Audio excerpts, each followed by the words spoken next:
Good morning and welcome to Rising on this fateful day where Donald Trump has become the president. Niall, it is good to be with you as we prepare to parse these historic events. It is good to be with you. I think we're probably both sleep deprived, as I imagine much of our audience is, whatever their ideological leanings, but we'll struggle through. Great to see you. What is on your radar, Robby? Well, let's talk about that. Donald Trump has once again won the presidency, and he has done so convincingly. In the coming days and weeks, commentators will spill considerable ink trying to make sense of this result. Mainstream media figures must grapple with the fact that a seemingly disgraced, twice-impeached convicted felon, one frequently derided by them as a fascist and a racist, was defiantly reelected president. Moreover, he made major inroads with minority communities, vastly improved his totals in various states, is currently projected to win the popular vote. Now, make no mistake, this is a significant win for someone rendered not merely unelectable, but wholly evil by every elite media institution in existence. Pundits trying to understand how Trump could have possibly achieved this unthinkable comeback will focus on his message, his issues, and his campaign strategies. No doubt we'll be talking about that on the show as well. They'll investigate the aspects of Trump and Trumpism that makes him appealing to throngs of Americans that the mainstream media does not understand. But they might overlook the single most important contributing factor in Trump's victory. I'm not going to overlook it. I say this was not necessarily an affirmative vote for the candidate, but rather a negative endorsement of his opponent, Vice President Kamala Harris. Sorry to harsh her vibes, but it is unavoidable. Simply put, Harris was a disastrous candidate. No, that's tough to hear, but that's the truth. Now, admittedly, she had a tough job, given that she replaced the presumptive Democratic presidential nominee, President Joe Biden, in the literal 11th hour. But keep in mind that Biden was historically unpopular. He bottomed out at a 38% approval rating. That made him the least popular president in 70 years. Now, some of that disapproval was due to his advanced age and obvious cognitive decline. In that respect, Harris was certainly an improvement. But the fundamental mistake of the Harris campaign, the single biggest mistake, the one that assured Trump's re-election, in my view, no matter how improbable it seemed to elite tastemakers, was assuming that a mere candidate swap would be sufficient. This was egregiously wrong. Biden was not merely unpopular because he was too old to serve as president. He was unpopular because the American voters dislike his policies on the issues that mattered most to voters: the economy, inflation, immigration. Majorities of voters solidly preferred Trump over Biden. Well before the June debate performance that doomed the incumbent president's candidacy, by the way. Voters remembered the Trump economy fondly, blamed Biden's policies for ever-worsening inflation. Once Harris was installed as the candidate, she had the opportunity to engage in a reset. While she always faced the inherent difficulty of distancing herself from an administration which she served, she had every opportunity to throw Biden under the bus and part ways with his policies. She could have criticized his economic setbacks, his foreign policy, which was especially unpopular in the must-win state of Michigan, and his border program. Yet, 1 month ago, when she appeared on The View, the host asked Harris if there was anything she would have done differently from Joe Biden. Her answer? There's not a thing that comes to mind. Let's watch that. If anything, would you have done something differently than President Biden during the past 4 years? There is not a thing that comes to mind in terms of, and I've been a part of most of the decisions that have had impact. That was an incredible mistake. In fact, that was the answer that lost her the presidency. The American people could not possibly have signaled any more strongly that they wanted a change, a fundamental break with the inflationary policies of the Biden administration. Harris did not run from these policies. She co-signed them. Indeed, there are several ways in which Harris, just going to say it, may have been a worse candidate overall than Biden. Now, it's true that Biden's rapidly declining mental state made him a likely loser in the 2024 election, but Biden, at least, he had a track record of winning previous elections. Harris's only foray into national presidential campaigns ended disastrously with her early exit from the 2019-2020 race. That was after she adopted a number of toxically unpopular progressive stances, many of which she was forced to shed over the course of the last 4 months. This rendered her a decidedly weak candidate. Again, say what you will about Biden, but he had the good sense not to alienate Pennsylvania voters by endorsing a fracking ban. Harris never ran away from Biden's record or pretended she represented some actual sea change in policy. Her pitch was Biden's second term overseen by a younger and more capable person. This pitch did not merely come up short, it vastly underperformed expectations. That's because voters wanted to part ways with both Biden and his inflationary policies. Now, whether Trump can deliver on his promises and restore the country's future certainly remains to be seen. But one thing is for certain. The decision to suddenly and dramatically install Kamala Harris as the Democratic nominee without any change whatsoever to the Democratic Party's underlying policy agenda will be seen in retrospect as a foolish mistake. Americans don't want Biden. They don't want Bidenism either. Kamala Harris was more of the exact same. So, listen, a lot of thoughts there, Robby. I will get to the meat of your argument. I just got it out there. You got it out there. You put it all out there on reaction. this historic morning. I think, you know, before I really engage with was Kamala a terrible candidate, I think sitting in this seat, I should say why I think a lot of Americans are pretty distressed this morning. And I think that is primarily because a person who, as you noted at the start of your radar, twice impeached, charged in 4 criminal cases, convicted in one of those cases, and perhaps most egregiously, someone who sparked and incited an attempt to overturn the last election in 2020, has been re-elected. And he's been re-elected, it seems, with a majority of the popular vote. And those events in 2020 are events that he has never apologized for his role in. And so to the majority of people who voted for him, that simply doesn't seem to matter. And I think for the people who voted against him, that's a pretty disturbing thing to have to grapple with. Now, on the point of Kamala Harris, I don't think she is a particularly fantastic candidate. I thought at the start of her run she seemed kind of okay-ish, and then it sort of took a dip back to the Kamala Harris I remember from her 2020 campaign, who was rather underwhelming. I guess the question I have about the points that you made in the radar is, like, it seems like the logical extension of that argument is she just wouldn't be a Democrat, right? That she would be so far to the center in your mind that she wouldn't, in fact, back really any Democratic priorities. And that would seem likely to lose and de-energize a lot of voters to me. Well, we'll get into it on the rest of the show. There are ways in which I think she could have, I think on Gaza and Israel, she should have leaned more to the left. Yeah. I think that killed her in Michigan. We're going to talk about that more in the show, but there is evidence, and I'll admit, I was skeptical that effect was really going to matter very much, but no, you do see in Muslim Arab areas of Michigan, her getting absolutely slaughtered there because of her connection to Biden on that issue. So on that, she could have been more progressive. On some economic issues that I don't agree with end up being more popular than others, but I think she needed to break with Biden on immigration and the causes of inflation.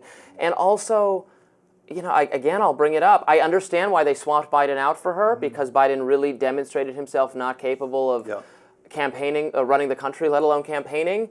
But this is someone who no one voted for her, did not fare well, it was not tested by a primary process. And I know I've been saying that for forever. And I'm not saying they could pick their candidate however they want, but the way they picked their candidate, they arrived at someone who the voters have rejected somewhat decisively. I won't say this is the biggest blowout election ever, but she's going to lose the popular vote. Right.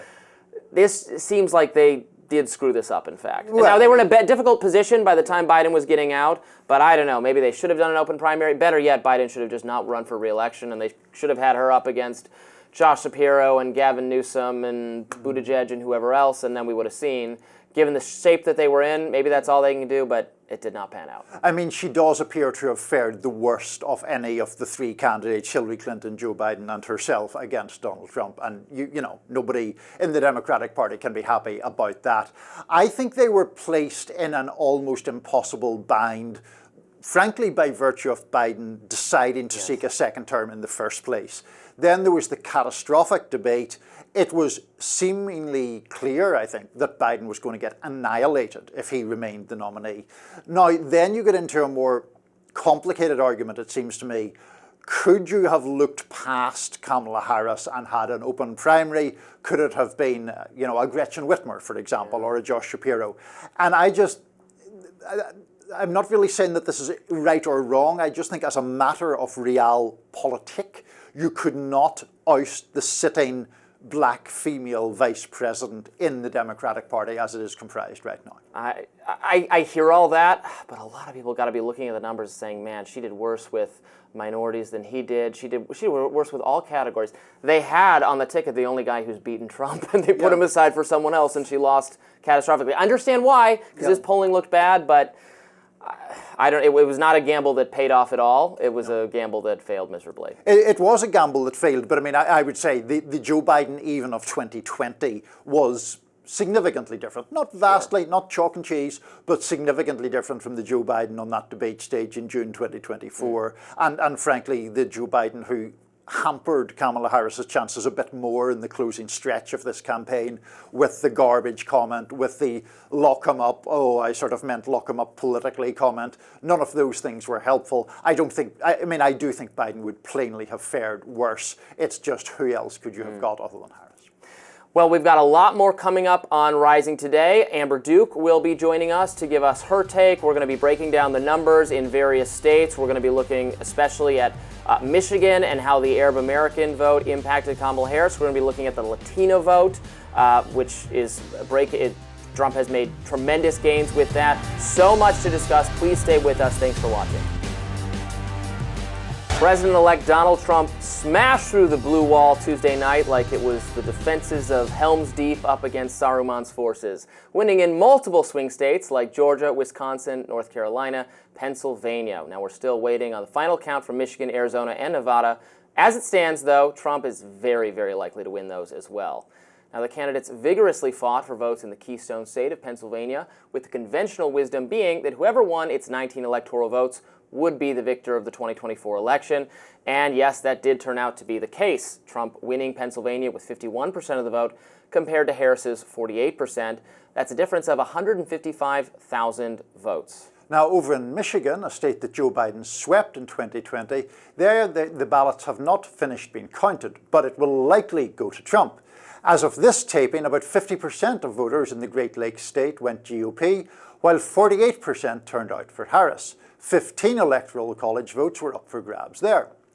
Another critical state that Biden clinched in 2020 was Georgia by a very narrow margin. 2 Fulton County precincts were opened later this year after receiving non-credible bomb threats. But as votes began to be tallied, Trump pulled ahead there as well. He ended up taking 51% of the 5.2 million votes cast in the Peach State. Harris pulled in 49%. 16 electoral college votes were in play in Georgia. We are still waiting on the Sunbelt states, that is Nevada and Arizona, but Trump is topping Harris 51 to 47% in Nevada and 52 to 47 in Arizona. Yes, so this has not deviated very much from my predictions in all those places. I had Trump winning Georgia, North Carolina, Nevada, Arizona. I knew it was going to come down to the blue wall states.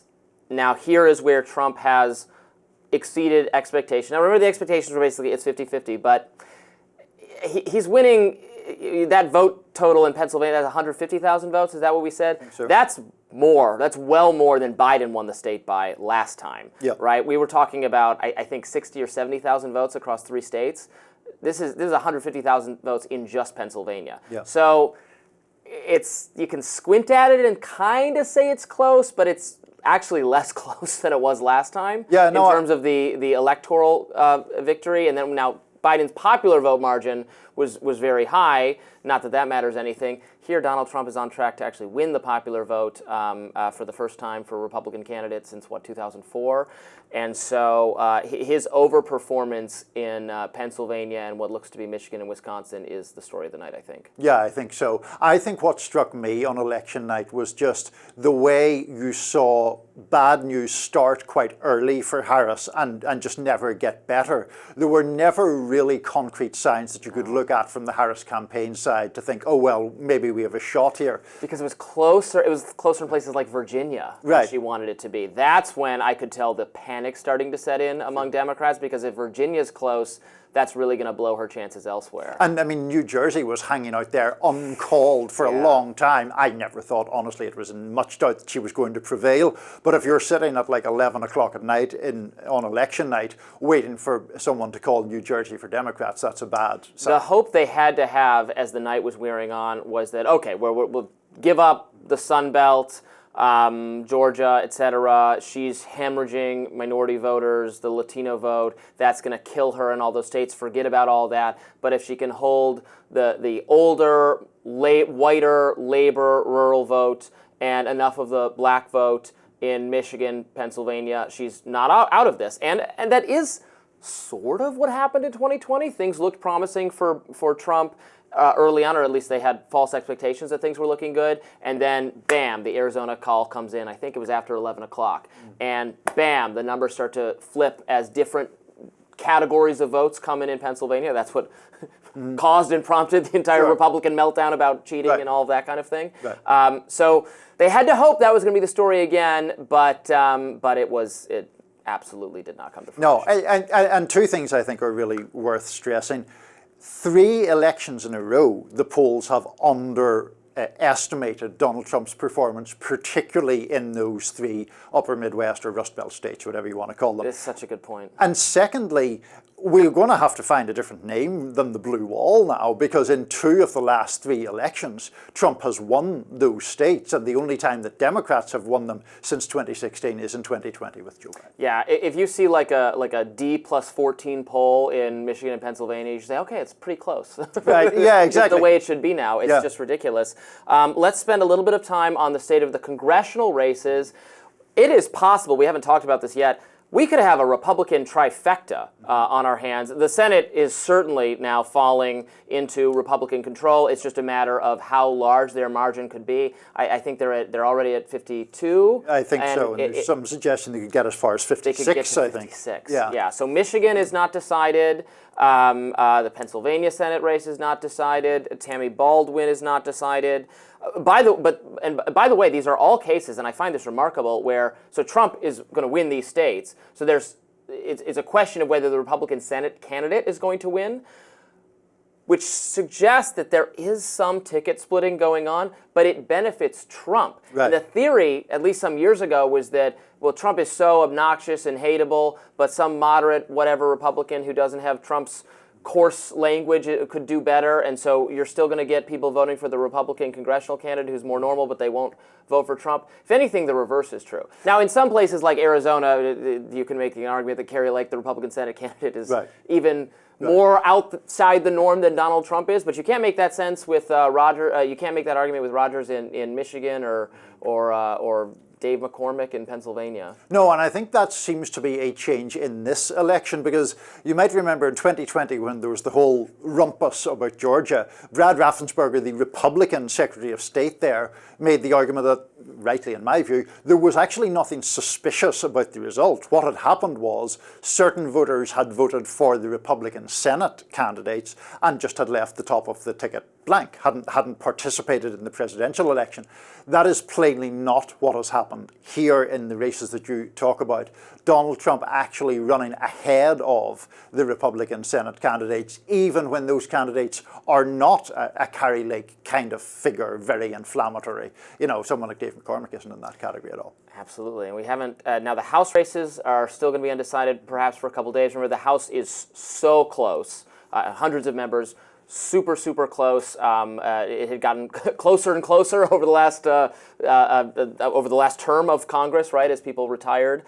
So we don't know what the state of that is going to be. We just don't know. We have to stay tuned. But a Trump Senate is going to be tremendously helpful to him for even without the House, to confirming judicial appointments, to confirming cabinet. The cabinet's going to be, I don't know, Tulsi, Elon, and RFK Jr., people like the cast of Vivek Ramaswamy, sort of people that are surrounding Trump this time. A nightmare for Democrats, that particular Well, although, you know, it would have been a nightmare. I mean, think of the cast of characters from last time, and I don't know, I mean, I'm genuinely curious to get your take on this. I could see the argument that these people, well, I know you have a lot of differences with them.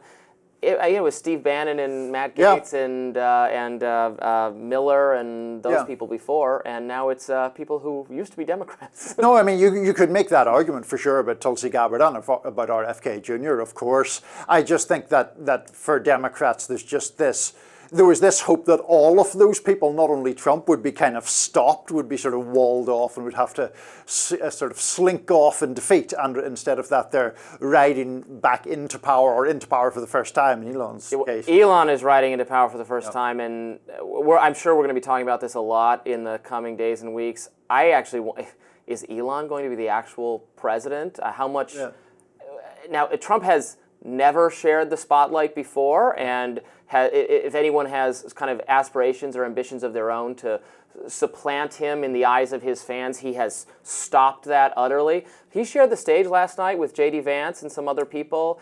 He shared the stage with Elon a lot. Elon's imbued this campaign with a lot of money and energy and resources in a way that seems to have massively paid off. I wonder whether we're going to see Elon immediately sidelined, because that's what Trump does to everyone who is going to try to eclipse him, or not, or the opposite, or we're going to see Elon deeply involved in the governance of this country. Right, and I mean, Elon is not one to shrink from the spotlight himself, clearly. No. I'm not a huge fan, but he has a massive megaphone. He put it in Trump's service, but he also obviously has his own interests, both politically and business-wise. He will want to advance those. Just briefly to circle back to where we began with the congressional stuff, this was a night that was really as bad as Democrats could realistically have feared across the board. So, you know, let the bloodletting and finger-pointing begin, I think. There's going to be a lot of that. Yes, indeed. All right, we will be paying attention to all of it. Coming up next, we're going to be continuing to look at the results and talk about some specific performance issues that Kamala Harris, that's terrible phrasing, I'm so sorry I said that, with various demographic areas. We'll have more Rising right after this. Foreign policy chickens came home to roost for Kamala Harris. Analysts do believe that the Biden administration's Israel policy cost her the state of Michigan. Both candidates campaigned hard there, as each wanted to capture the largest Arab American city, Dearborn, Michigan. Kamala Harris lost Michigan and its 15 electoral votes to Donald Trump, in all likelihood, who captured 49.9% of that vote. Now, when we spoke to the mayor of Dearborn, Abdullah Hamoud, 2 weeks ago, he presaged what happened and why. Let's listen. Are you going to make any recommendation to the citizens of Dearborn, to your own supporters, as to what they should do? What do you say if people ask you, or people express the dilemma to you about what they should do in this election? What I am doing with the resources that we have is I'm actually going from event to event, neighborhood association to neighborhood association, and having conversations. And the thing that I have endorsed is I have endorsed people coming out and participating and ensuring that they vote, because this is the voice that they have and the power and the tool that is at their disposal to demonstrate how they feel. And I ask individuals to first begin with the down ballot races, because these are very meaningful, and obviously local elections have the most immediate and direct impact on the lives of the residents here in the city of Dearborn. And I've told them, if you feel apathy when you get to the top of the ticket, or when you arrive at the top of the ticket, what I advocate for, what I endorse, is that you vote your moral conscience. And for many, for each individual, that's going to mean something differently. And the mayor also explained just how immediate and personal the wars were. They weren't just something over there. The first Lebanese American citizen that was slaughtered by the Israeli government was a Dearborn resident. Many of my friends and family have now lost family and loved ones. My wife was not able to go to her grandmother's funeral in Lebanon because of the war, and she will never have closure. Watching my mother-in-law day in and day out know that she was not present for the burial of her mother. More than 40,000 Palestinians have been killed, and the numbers of dead Lebanese are climbing as Israel's assault spreads in the region. Green Party candidate Jill Stein had her strongest showing in Michigan, as she vociferously made the case that the US is helping Israel commit what she terms genocide. Nabil Hamama, a Palestinian American at a Trump watch party, told the Middle East Eye, "I am excited. The country needs a change, and I think Trump is the person to make that change. I think he will definitely do a better job in reining in the Israeli terror. That's why this scene, unimaginable 4 years ago, became a reality." There's a lot to unpack here, obviously. Dearborn, Michigan, going for Trump. This is a Arab Muslim majority city, and Jill Stein had her best showing here, and it ultimately goes for Trump. There's nothing you can say about this except that it's a direct result of frustration with the Biden administration's Israel policy. This is an issue where I think she should have separated herself from Biden in a move to the left direction. I think most of the separating should have been in a rightward direction. This one actually could have been in a leftward direction. Trump handled this issue incredibly well politically, regardless of what you think about what he's going to do. I don't actually know what he's going to do because it wasn't very specific, but that was the move. He kind of said things like this has to end in a way that end because there's no more Palestinians, or end because we're going to actually stop Israel from doing it, and he just didn't fill in the blanks there.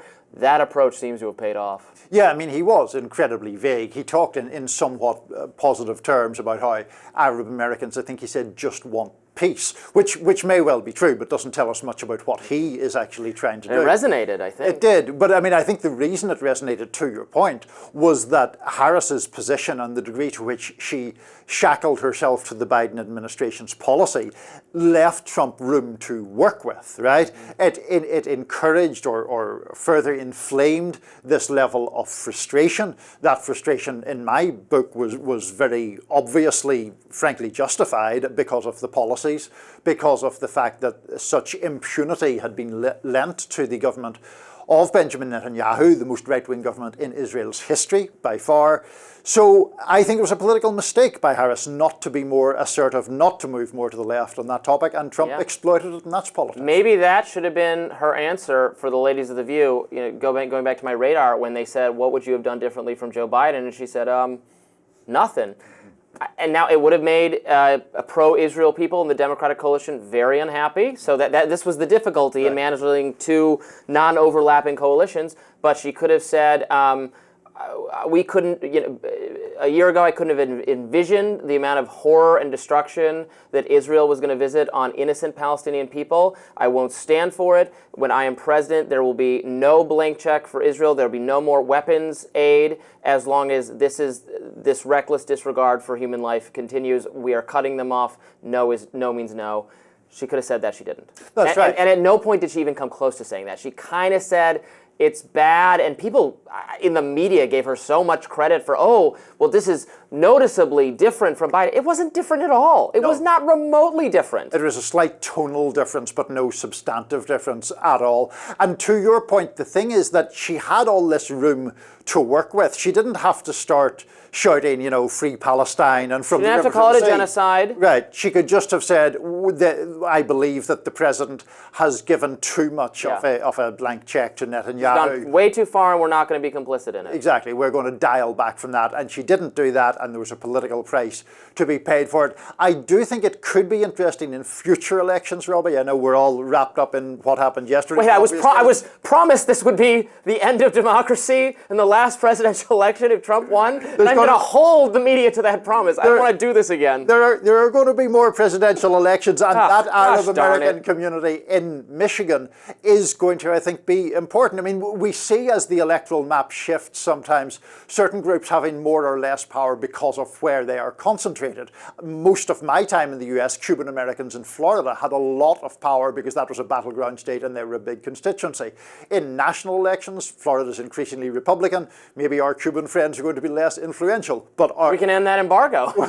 I mean, I support ending the embargo. I think it's terrible policy. I respect Cuban American, and I agree with them that the Castro government is evil and bad, and that's why I want to end the embargo. Has not done one single iota of good to dislodge that regime, and it just immiserates the people. Yeah, no, I mean, I think it's a terrible policy for some reasons that are similar to yours, some reasons that are different to yours.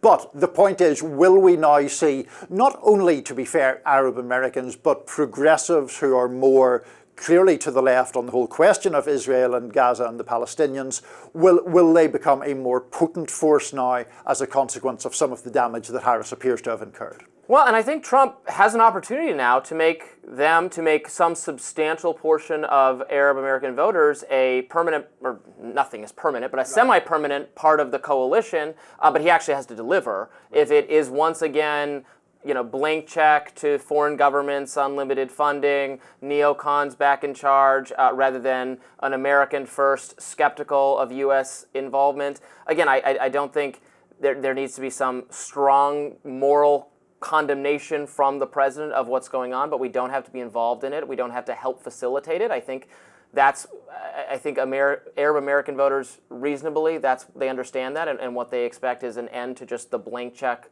bloodshed. And if Trump actually delivers on that, there was going to be a lot of gratitude among this community. Well, there is. I mean, I think the worry or the skeptical view is that what he said was just opportunistic. Sure. That it was like, let me see what I have to say to get these votes. Once the votes are in the bag, I can do whatever I like. So obviously there is going to be a lot of emphasis or a lot of focus from the Arab American community in particular. Will he do anything different? Could he back away from just allowing this terrible, terrible catastrophe to just continue? It's going to be fascinating to watch. This is one of the policy areas where I truly don't know what exactly we're going to get out of the Trump second term. So we will continue to watch, and I hope we get more peace and stability and an end to the violence that we're seeing. We'll be looking at some other aspects of the election, including the Latino vote and how Trump got a sizable portion of those voters to re-elect him and give him another term. More Rising right after this. Remember that joke about garbage that was supposedly going to cost Trump the election? Yeah, no. Latino voters swung towards Donald Trump by a staggering 25 percentage points compared to 2020. Trump won the support of 45% of Latinos nationally compared to 53% for Harris. This is the strongest GOP performance among Latinos in a presidential race since George W. Bush in 2004, when he got 44% of that vote. Now, this gain was fueled by a shift among Latino men who backed Trump over Harris by 10 points. In Florida and Texas, Latino voters helped President-elect Donald Trump sweep victories, especially in counties where Democrats had an edge in the last two presidential elections. To break all this down, we are delighted to have Rafael Bernal, a staff writer at The Hill, who's an expert on these issues, following these trends. Thanks so much for joining us. A pleasure, as always. So we're not exactly surprised, because this was talked about a great deal, the strides Donald Trump appeared to be making with this group of voters. But the vibes and the expectations are one thing. It's always amazing to actually see it come out in practice. It is, and frankly, I think the question today is, what Latino vote? It's been segmented, balkanized. Choose the adjective. There is no single identitarian push that got a significant group of Latino voters. It wasn't the joke. It wasn't the things that Trump has said. It wasn't immigration and the things that Trump has done. Latinos, by and large, just simply voted the same way as the general electorate. But I'm interested, Rafael, when you talk about the vote becoming increasingly balkanized, do we think that is separated out in terms of the different, Mexican Americans and Cuban Americans and Puerto Ricans? Do we mean balkanized out in that way, or just simply separated in ideological grounds? Is all the gaps. There is the national origin gap. You guys were talking about Cuban Americans before. They're still going heavily for Republicans. There's that ideological gap. There's a religious gap. Growing number of evangelicals flocking to the Republican Party, and in that case, for evangelicals, you can say flocking. Like it is a massive movement. So there's gender, age, education, urban, rural. Again, what seems to be gone is any sort of glue that binds these different Hispanic communities together politically. The cultural thing is still there. The U.S. Hispanics are still a cultural force, a demographic force, all of that. But politically, that doesn't seem to mean much to individual voters. let's get down to brass tacks. For years now, I've been fighting with other people on the right, conservatives who are a lot more anti-immigration than I am. I'm more in the libertarian-leaning camp, so while I want them to come in legally and not in the chaos and dangerous for them way streaming over the border, I do want people to be able to come into this country and work and have the government not interfere with that. I've been having fights with people on the right about this for years, as other conservatives have said, no, we're not. They've lobbied various arguments against that position, but one of them has been we won't have the values that we share will be voted, Republican values will lose because immigrants are going to be so disproportionately Democratic. Demographics are destiny. I'm sure you've heard that argument time and time again as well. I have long said that's not going to be true because these voters are not at all a monolith for Democrats, and some of their cultural, religious, political values are actually in better step with the right. Some of them are fleeing socialism. They're more likely to be religious, more likely to be Catholic than the native-born population. And so if there's going to be a demographic destiny, it actually might not be a destiny that's unfriendly to the Republican Party whatsoever. I think I'm a little bit right. What say you? I mean, people do adapt to their new political surroundings very quickly, and the place where it's most obvious right now is Pennsylvania and Puerto Ricans. There's also large Mexican and Dominican communities, but the focus has been on Puerto Ricans in large part because they can all vote. They're all U.S. citizens. The Puerto Rican electorate on the island, they held sort of a practice presidential run, like a mock election for president. Harris won 75-25. I think there's no state. I haven't checked Hawaii or Rhode Island, but there's no state where Harris had such a large advantage as she did in Puerto Rico. Granted, voters there knew it wasn't for real. It was just sort of a exercise. But that didn't translate to Florida. That didn't translate to Pennsylvania. And yeah, there is sort of this ethnocentrist, restrictionist, to be diplomatic, vision that, Latin American society is going to come here and corrupt American society. The most disturbing part of that is it forgets the huge similarities we are between U.S. American society and the rest of the continent. We are all products of this sort of 1800s decolonization process that it led to these sort of presidentialist countries, to name something that we have in common. So yeah, the idea that immigration would change that there would be enough immigration to change the values of a country is, I think, statistically wrong, numerically wrong, and it might have some moral and ethical considerations as well.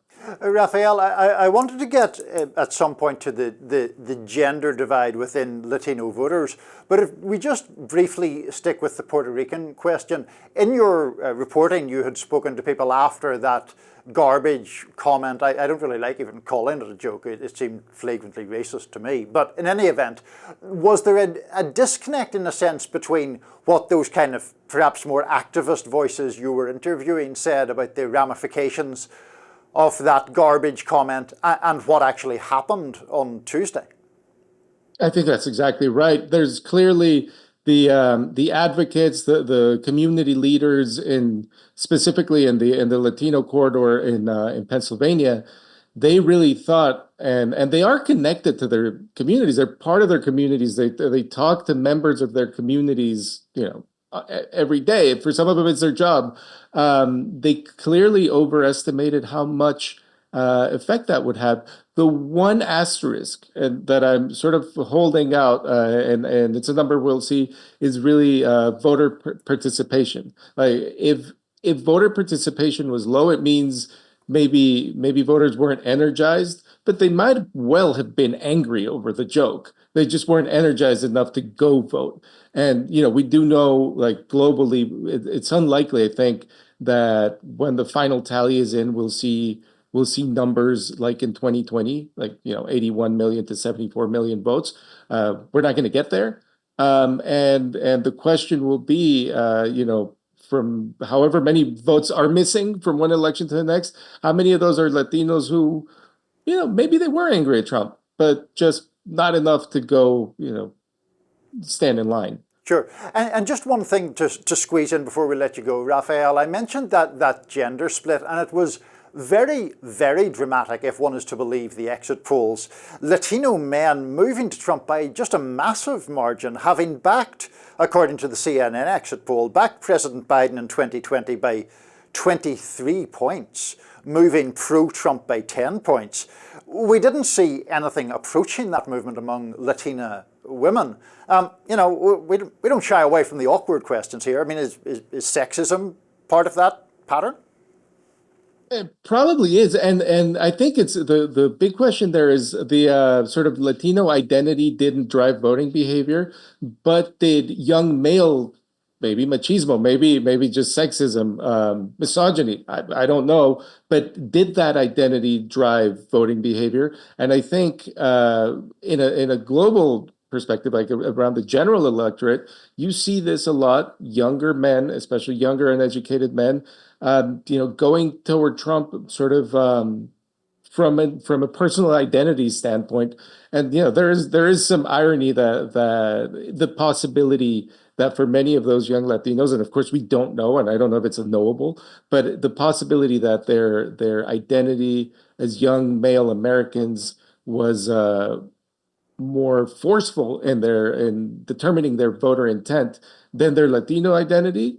It's entirely possible, and again, that speaks to people assimilating and to people becoming more like the culture that surrounds them rather than the other way around.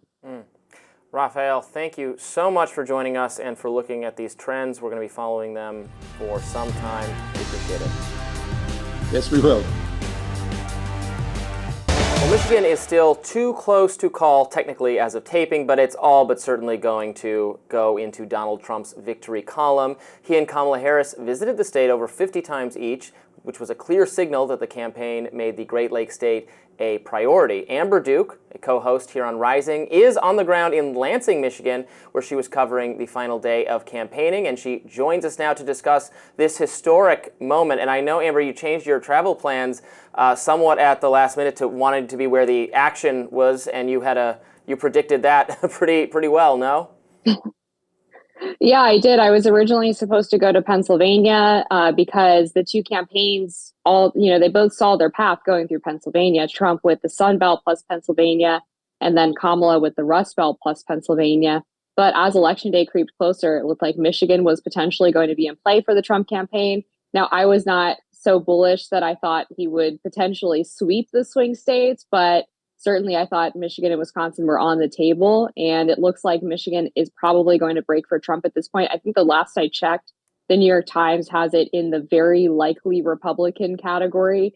And just to mention a few trends that I think are worth looking at according to the exit polling, we see Trump winning Latinos in Michigan by 25 points. Obviously, nationwide, he got about 45% of the Latino vote. That's a huge seismic shift for Trump. He also is potentially winning voters under the age of 30 in Michigan. And then another sizable group that's worth pointing out in the Rust Belt states, in particular, Wisconsin, Michigan, and Pennsylvania, is Catholics, and specifically white Catholics. Trump increased his vote share with these groups basically by 100%. And these are sizable coalitions. Remember, about 25% of the U.S. population is Catholic, and that's even larger in some of these swing states, particularly among working class Catholics. And what do you ascribe that to, Amber? Because, I mean, myself and Robby were talking at the top of the show. I was giving the view at the top of the show that Mr. Trump has been re-elected despite January the 6th and various other things that are part of a well-travelled catalogue of criticisms of him.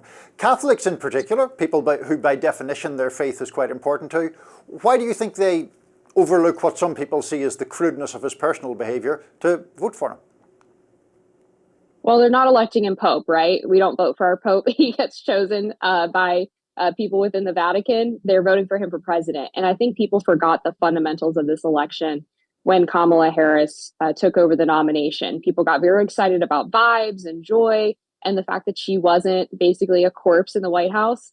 And they forgot that the economy immigration are still the top two issues for voters, and that holds across a lot of different demographic groups. With Catholics in particular, they viewed the Kamala Harris administration, the Biden-Harris administration, as quite hostile to their religious beliefs. They didn't have the cover that they had when the Democrats rather didn't have the cover they had when Joe Biden was the nominee, that he is nominally Catholic, that he goes to mass on Sundays. Kamala Harris is not seemingly practicing anything. I mean, she's nominally Christian. I'm not sure if she goes to church on a regular basis. And she made a couple of huge missteps, right? She skipped the Al Smith dinner, which I flagged at the time as a huge mistake. Trump went. She sent in a video message at the last minute that relied heavily on an SNL character. She said that there would be no religious exemptions for abortions, which is a huge red flag for people who work in Catholic healthcare in Catholic hospitals. And then there was that Gretchen Whitmer TikTok video where she is seemingly mocking the Eucharist, feeding a Dorito chip to a liberal journalist. Not to mention the fact that the Biden DOJ was targeting conservative Catholic mass attendees by trying to put FBI undercover agents in there, suggesting that these people would become domestic terrorists. So I think the choice for a lot of Catholics was pretty obvious. Do we go with the guy who is at least paying us lip service, giving attention to us, has the Catholics for Trump coalition? I know that behind the scenes, people within the Trump campaign and externally were really looking to increase his vote share in Catholics. They put a lot of resources and time and thought into that effort. So I don't think it could have gone any other way, because Kamala just simply ignored them, assuming that this was going to be the traditional sort of liberal Catholic voting bloc like it had been for the Kennedys, but things have changed. Yeah, I'm a much lazier Catholic than you are, Amber, a lapsed Catholic, I would say, but even I found something a little disturbing about the Dorito incident you referenced. I was shaking my head at that one for sure. What is the mood like in Michigan? You know, on my way to work here today in the nation's capital, you know, I'm looking around for where are all the crying liberals? But it's a beautiful day in Washington today. I think business is just going to continue as usual. What's the mood in the swing state of Michigan? Republicans got to be really happy to have had this result in my home state. Yeah, so just to give a little bit of background, I was at the final Trump rally in Grand Rapids the night before the election. He showed up at 12:15, 15 minutes after midnight, spoke for about 2 hours, and the people there were super excited to see him. Obviously, the energy in Van Andel Arena was insane. And even when we got to the 1 a.m., 1:30 mark, there was still a sizable group of people there. You saw, obviously, some people leaving that early in the morning, but not enough to really make a dent in the crowd, which was about 12,000 people. The arena was pretty much totally full. And one thing I noticed there as well was that about half of the crowd was young people. And when I've gone to past Trump rallies, it's all baby boomers, right? It's all older people. This was not the case. This was like young bros. There were a lot of women with the hot girls for Trump hats on. And so when I saw these exit polls come out showing Trump winning the youth vote in Michigan, I wasn't totally surprised. Last night, I was at a Mike Rogers election night party just about an hour east of Lansing. And the mood was obviously ebullient for Trump, but the Rogers race is still sort of pending. They think they're going to probably pull it out, but it's much closer than the presidential is looking. So they were sort of cautiously optimistic, I would say. Amber, just before we let you go, I'm just curious. I know you're not normally in the business of giving particular advice to the Democratic Party, or to Kamala Harris for that matter, but do you think there's anything she could have done differently specific to Michigan that would have carried the state for her? Or did you think, looking back on it, a Trump victory was almost, as it were, baked in? Yeah, I mean, just hindsight's 2020, obviously, but there were so many things that were done wrong. I mean, let's just start with the fact that the Democrats installed her as the nominee without any real democratic process. She was not clear on policy issues in an election that was fundamentally about the issues. She hid herself from the media for the first 60 to 70 days of the campaign. And her policy positions, even when she switched them over from what she was lobbying for in 2019, were not particularly friendly to people in the working class coalitions in places like Michigan. One of the CNN exit polls that I was looking at said that, or excuse me, Fox News exit polls actually that I was looking at said that in Michigan, besides the economy, immigration, democracy, and abortion, which is pretty consistent around the country, the issues that were specific to Michigan that people were citing were the electric vehicle mandate. And I apologize, the second one's escaping me. I got like 2 hours of sleep last night. And Israel. And we see Dearborn actually breaking for Donald Trump. He had the Arab American mayor of Hamtramck endorse him at his rally the other night. Kamala going all in on this idea that Jill Stein is like an evil Nazi spoiler candidate obviously didn't work. So, I mean, I just think between the Israel question of her being stuck between a rock and a hard place on appeasing two different demographics within the Democratic coalition, the poor economy trends of the Biden administration, the fact that nobody really wanted her to run in the first place, it would have been exceedingly difficult for her to convince voters that she was the right choice. Yeah, I'm glad you brought up the Arab American part of the Michigan problem. I think it is looking pretty clear like her proximity to Biden on that issue hurt her especially badly in Michigan. We're actually going to talk about that a little bit more later on the show. Amber, thank you so much for joining us. Get back here safe, and we'll do this again soon. All right, thanks, y'all. Well, the mainstream media is taking the news of Donald Trump's victory very well, taking it very much in stride, no melting down at all. Kidding! Let's look at some very special reactions from some very special people, starting with Jake Tapper at CNN. So you asked, are there any places that the vice president is overperforming Joe Biden in 2020? So we could show you that as well. We just bring that out here. Harris overperforming in 2020. Holy smokes. There you go. So let this go away and see if there's anything on the east side there. Literally nothing? Literally nothing. Literally not one county? Now, in fact, that was a bit of a technical snafu. There were some counties that she did better in, but you heard the dismay. Then there was Van Jones. Let's watch. It's not the elite that's going to pay the price. It's people who woke up this morning with a dream and are going to bed with a nightmare. And those people didn't deserve to be respected and held and talked to. Those are the people who are going to pay the price for whatever Donald Trump decides to do. Yeah, but Van, how do we know that those people didn't vote? A large portion of those people aren't part of the people that elected Donald Trump. Well, right? I think that's a good part of the electorate. And the black women, the party, the Democratic Party, let those black women down.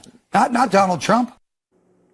And then my favorite reaction of all from one of my favorite commentators, the politics of Joy Reid, that is. Let's watch.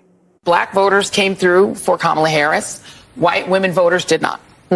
That is what it appears happened in that state, is that if you can't flip enough white women, and we've talked about this on this set numerous times, is that you have a state where you've got a 6-week abortion or a 12-week abortion. I think theirs might be 12 weeks. Yep. But it's a state where women lost their reproductive rights, where there was a very heavy push to get women to focus on not putting in place, re-electing, putting back into the White House the person who was responsible for taking those rights away and restoring them.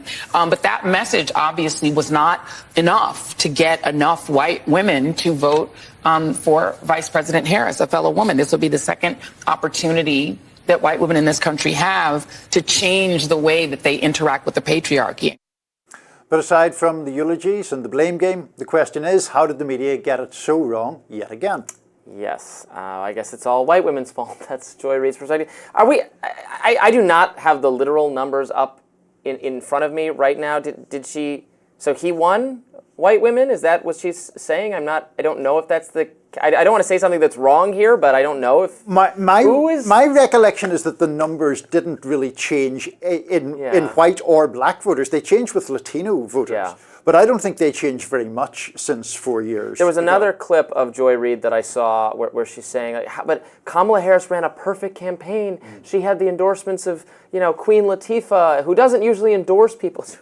I'm sorry, the Queen Latifah endorsement was not enough to put her over the line. No. A lot of coping going on. And now, so with that map that Jake Tapper put up, that was showing state, I believe it's the case, that was showing states where she overperformed Joe Biden. There's no state where she did better than Joe Biden, which is itself a very damning indictment. I think there are a handful of counties where she did do better.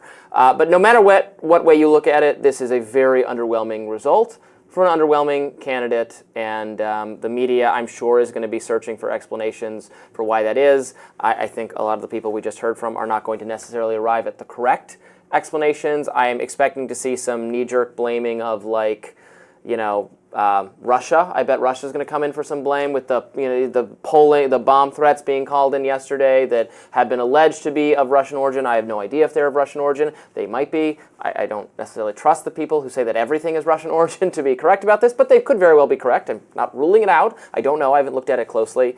Now, the polling, the voting in those places where there were bomb threats then got extended and continued later, and so that the idea that swung the election is just patently ridiculous, but I'm sure we're going to hear it. Yeah, the media issue is interesting to me because one of the fundamental big picture problems, I think, is an erosion of the difference between people who are reporters and people who are commentators. If Joy Reid is on as a left-wing commentator, she can say whatever she likes as long as it's intellectually honest. For my money, it gets a little bit too much into just the standard Democratic Party line. Jake Tapper is in a bit of a different category in that he's purportedly a straight news anchor, pretty dismayed by that map, even if it was not actually literally right, and you could hear his shock on that. I think that one of the problems here is this sense that there has been a breakdown between reporting and opinion. And so it's quite jarring for me. Sometimes I turn on MSNBC on election nights because I think Steve Kornacki is the best of those guys with the big board and the data and all of that. And he's very, so far as I can tell, he's very, very rigorously down the line. This is what these numbers Well, John King's the same way. He is, yeah, absolutely. And that's the purpose of data, right? It's not really susceptible to partisan meddling in the same way. But then you go from those guys to these extremely partisan panels or cheerleading kind of panels, and it's like, oh, hold on, are we getting the news information here, or are we getting the gloss that has been put on the news? And, I'm sure we could look back on footage from elections when Republicans have fared badly and see Sean Hannity or whomever say the same thing. That's a good point. When I'm making my broad criticisms of CNN and MSNBC, I'm not actually criticizing Steve Kornacki and John King. The people doing the data processing are doing a highly good job. They're doing an accurate job. It's the commentary, and increasingly there has been a divergence. CNN has gotten a lot of criticism from Republicans, from Trump, from myself, from other people on the show for years now. I have been watching more CNN lately, and they have been. I have to admit this. They have been making an effort to include more conservative diversity of perspectives, and not just your anti-Trump, reflexively so anti-Trump they might as well be Democrat conservative. Nicole Wallace counts as a Republican on the MSNBC side. That's nonsense. Liz Cheney type people. CNN has had Scott Jennings featured prominently as someone I play clips of a lot, who I think does a very good job of representing and explaining the conservative perspective. They've had some panels recently with some that got spicy, that have been discussed, that spiciness discussed on this show, the Ryan Jerdusky episode, that kind of thing.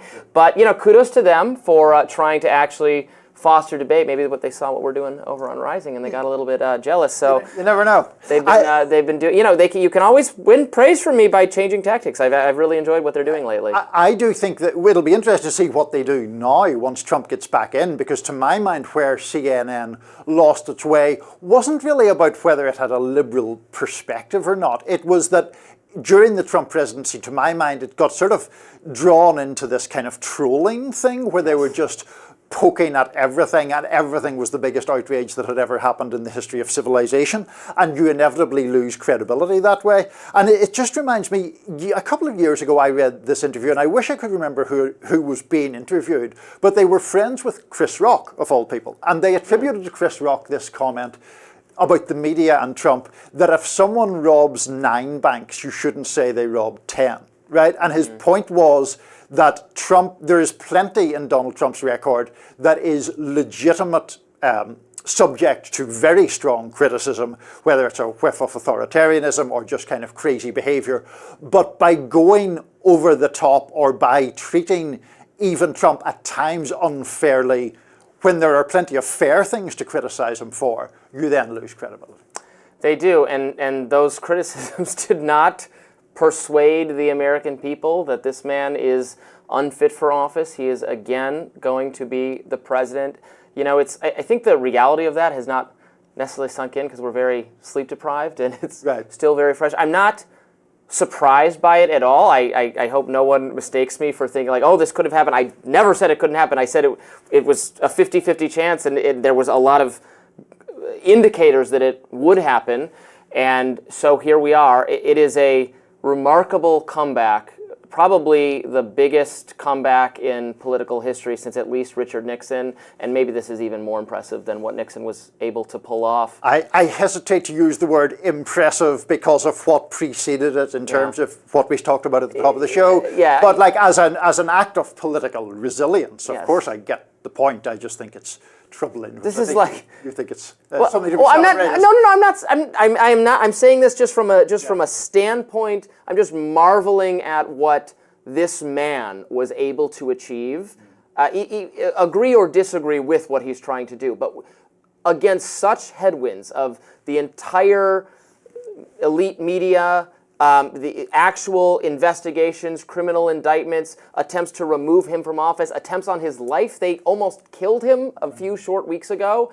This is like if Napoleon came back from exile and then won the Battle of Waterloo. This is I'm increasingly, maybe I'll do a whole radar on this, the great man theory of history. Right. I think at this point, Trump is a once in 100 years figure on the world stage, who has changed the course of human history and political destiny in ways we are only beginning to understand. I think it's him. I think it's not necessarily Trumpism or the ideology or like surrounding factors, because so much of it just has to do with him, because he can change what the policy is. He can be like, we're banning TikTok. No, we're not banning it anymore. National abortion ban. No, stop that. That's unpopular. Be quiet, social conservatives. We're not doing that anymore. He can rewrite the policy playbook. He can do what they love him.